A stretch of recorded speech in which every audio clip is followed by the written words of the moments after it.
केदारनाथ ज्योतिर्लिंग और शिव से संबंध। केदारनाथ एक असाधारण स्थान है। यहाँ पर शिव ध्वनि का उच्चारण एक बिल्कुल नया आयाम और महत्व प्राप्त कर लेता है। यह एक ऐसा स्थान है जिसे इस खास ध्वनि के लिए विशेष रूप से तैयार किया गया है। जब हम शिव शब्द का उच्चारण करते हैं तो यह अनिर्मित का स्वातंत्र्य है, जो सृजित नहीं है उसकी मुक्ति है। ऐसा कहना सही नहीं है, लेकिन यह लगभग ऐसा है कि इस धरती पर शिव की ध्वनि केदारनाथ से निकलती है। हजारों सालों से लोगों ने उस स्थान को उस ध्वनि के स्पंदन के रूप में अनुभव किया है। जब हम शिव कहते हैं तो इसका मतलब एक और मूर्ति या भगवान बनाना नहीं है जिनसे हम जीवन में और अधिक समृद्धि या बेहतर चीजें मांग सकते हैं। शिव शब्द का अर्थ है वह जो नहीं है। आज आधुनिक विज्ञान हमारे लिए यह साबित कर रहा है कि सब कुछ शून्य से आता है और शून्य में वापस चला जाता है। अस्तित्व का आधार और ब्रह्मांड का मूल गुण विशाल शून्यता है। आकाश गंगाएं बस एक साबकर आधार और ब्रह्मांड का मूल गुण विशाल शून्यता है। छोटी सी घटना है, एक फुहार, बाकी सब विशाल खाली जगह है जिसे शिव कहा जाता है। केदारनाथ ज्योतिर्लिंग और पंच केदार की कहानी। एक पौराणिक कथा है कि कुरुक्षेत्र युद्ध के बाद पांडव बहुत दुखी थे क्योंकि उन्होंने अपने ही परिजनों को, अपने ही भाइयों और रिश्तेदारों को मार डाला था। इसे गोत्रवध कहा जाता था। वे इस कृत्य के लिए दोषी और कलंकित महसूस कर रहे थे और खुद को इससे मुक्त करने का रास्ता तलाश रहे थे। तो वे शिव की तलाश में निकल पड़े। केदारनाथ मंदिर का नांदी ऑफ केदारनाथ टेम्पल। शिव उन्हें इस भयानक कृत्य से अचानक मुक्त हो जाने का सुख नहीं देना चाहते थे, तो उन्होंने खुद को एक बैल के रूप में बदल लिया और भागने की कोशिश की। लेकिन उन्हें पकड़ने की कोशिश में पांडव उनका पीछा करने लगे। शिव जमीन में चले गए और जब वे ऊपर आए तो शरीर के अलग अलग हिस्से अलग अलग जगहों पर उभर आए।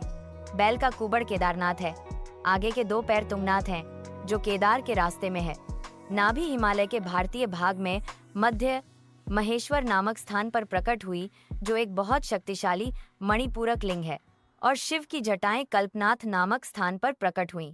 इस तरह शरीर के अलग अलग अंग अलग अलग जगहों पर प्रकट हुए। शरीर के अंगों का यह वर्णन 7 चक्रों से संबंधित है। इन मंदिरों की स्थापना मानव शरीर के रूप में की गई थी। यह एक महान प्रयोग था, एक विशाल शरीर बनाने की कोशिश करना। ऐसा ही एक शरीर भारतीय हिमालय की दिशा में हुआ।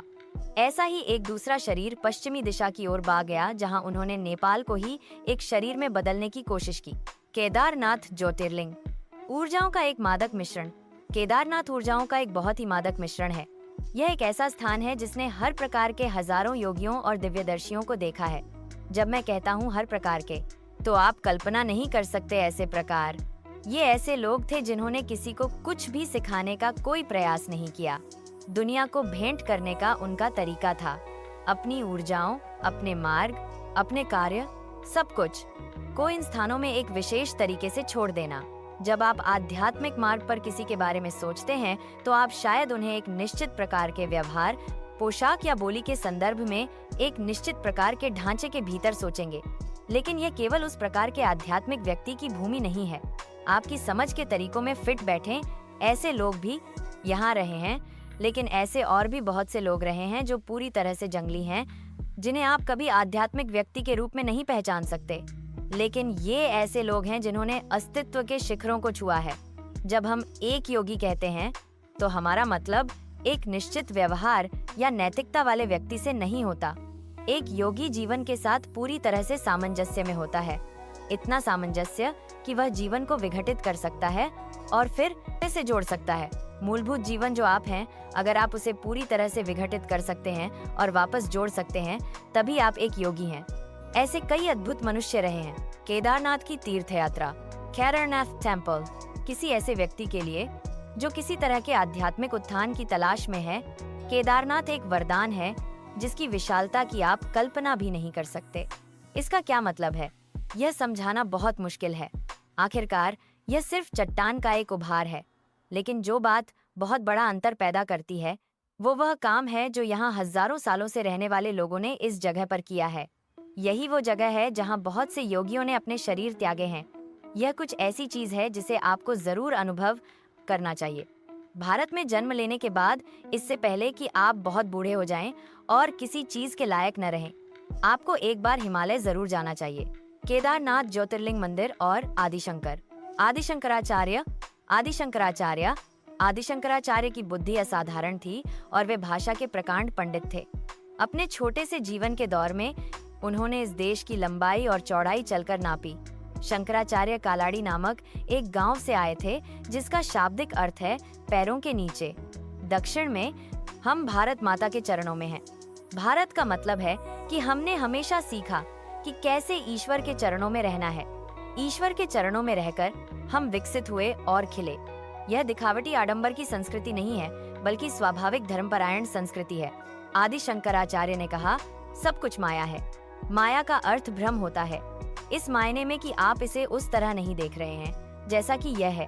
यहाँ आपका यह शरीर ठोस लगता है, लेकिन आप जो खाना खाते हैं, जो पानी पीते हैं और जो हवा सांस लेते हैं, उससे आपके शरीर की कोशिकाएं हर दिन बदलकर नई हो रही हैं। इसका मतलब है कि कुछ समय बाद आपके पास एक बिल्कुल नया शरीर होगा, लेकिन आपके अनुभव में ऐसा लगता है कि यह वही शरीर है। यही माया है। इसी तरह जिस तरह से आप 5 इंद्रियों के माध्यम से अस्तित्व को समझते हैं, वह पूरी तरह से गलत है। यह भ्रम है, माया है, जिसके बारे में शंकर ने बात की थी। एक कहानी है कि कैसे काशी में एक बार सुबह सुबह स्नान के बाद आदि शंकर मंदिर में प्रवेश कर रहे थे। तभी एक चांडाल उनके रास्ते में आ गया। चांडाल एक खास जाति थी जो श्मशान घाटों की देखभाल करती थी। उन्हें सबसे नीचा और अशुभ माना जाता था। ऐसी मान्यता थी कि अगर आप चांडाल को देख लेंगे तो मृत्यु आ जाएगी। कोई भी उनसे कोई संबंध नहीं रखना चाहता था और उन्हें बहिष्कृत किया जाता था। तो जब यह आदमी उनके सामने आया तो शंकर ने कहा, दूर हटो।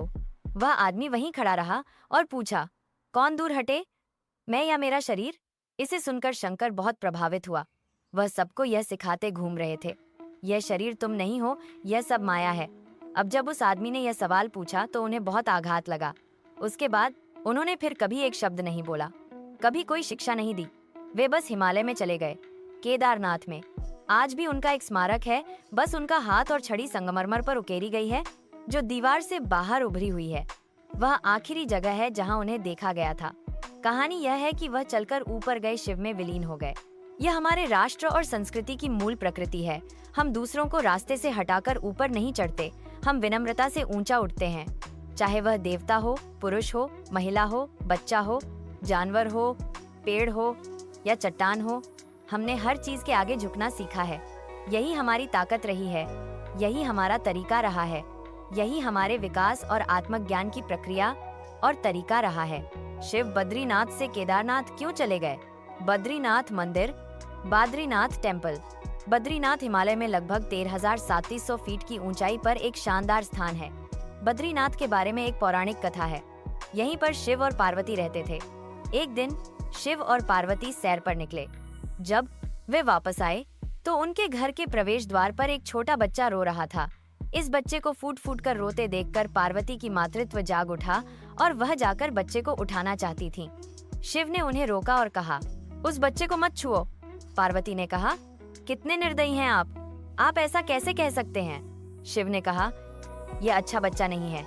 यह हमारे दरवाजे पर अकेले ही कैसे आ गया? आस पास कोई नहीं है। बर्फ में माता पिता के पैरों के निशान भी नहीं है। यह बच्चा नहीं है। लेकिन पार्वती ने कहा, वो सब मैं नहीं जानती। मेरे अंदर की माँ मुझे बच्चे को इस तरह रहने नहीं देगी। और वह बच्चे को घर के अंदर ले गई। बच्चा बहुत आराम से उनकी गोद में बैठा था और शिव की ओर बहुत प्रसन्नता से देख रहा था। शिव को इसका परिणाम पता था, लेकिन उन्होंने कहा, ठीक है, देखते हैं क्या होता है। पार्वती ने बच्चे को दुलारा और खाना खिलाया और उसे घर पर छोड़कर शिव के साथ पास ही गर्म पानी के झरने में स्नान करने चली गईं। जब वे वापस आए तो उन्होंने पाया कि दरवाजे अंदर से बंद थे। पार्वती हैरान रह गईं। दरवाजा किसने बंद किया है? शिव ने कहा, मैंने तुमसे कहा था इस बच्चे को मत उठाओ। तुम बच्चे को घर में ले आईं और अब उसने दरवाजा बंद कर लिया है। पार्वती ने कहा, हम क्या करें? शिव के पास 2 विकल्प थे। एक तो अपने सामने मौजूद हर चीज को जला देना, दूसरा बस कोई दूसरा रास्ता ढूंढकर चले जाना। तो उन्होंने कहा, चलो कहीं और चलते हैं, क्योंकि यह तुम्हारा प्यारा बच्चा है, मैं इसे छू नहीं सकता। इस तरह शिव ने अपना घर खो दिया और शिव और पार्वती अवैध विदेशी बन गए। वे रहने के लिए एक आदर्श स्थान की तलाश में इधर उधर भटकते रहे और आखिरकार केदारनाथ में बस गए। आप पूछ सकते हैं कि क्या उन्हें नहीं पता था? आप बहुत सी बातें जानते हैं, लेकिन फिर भी आप उन्हें होने देते हैं। शिव को हमेशा एक बहुत शक्तिशाली आत्मा के रूप में देखा जाता है, साथ ही साथ वे दुनिया के साथ इतने चतुर भी नहीं हैं। तो शिव के एक रूप को भोलेनाथ के रूप में जाना जाता है, क्योंकि वे बाल सुलभ हैं। ऐसा नहीं है कि वे मूर्ख हैं, लेकिन वे उन सभी घटिया तरीकों से बुद्धि का उपयोग करने की परवाह नहीं करते। यह केवल चतुर और निम्न स्तर की बुद्धि ही है जो लगातार यह सोचती रहती है कि किसी से बेहतर कैसे बने। बुद्धिमत्ता और चतुराई दो अलग अलग चीजें हैं। चतुर हमेशा किसी दूसरे से तुलना में होता है, बुद्धिमत्ता किसी दूसरे से तुलना में नहीं होती, यह बस अपनी ही प्रकृति से होती है। बुद्धिमत्ता महत्वपूर्ण है क्योंकि बुद्धिमत्ता कभी प्रतिस्पर्धा में नहीं होती, यह बस जीवन की अभिव्यक्ति है। 10 अगर आपको यह सच्ची और चमत्कारी कहानी पसंद आई हो तो कृपया इसे लाइक जरूर करें, अपने दोस्तों और परिवार के साथ शेयर करें और ऐसी ही भक्ति और प्रेरणादायक कहानियों के लिए हमारे चैनल को सब्सक्राइब करना न भूलें।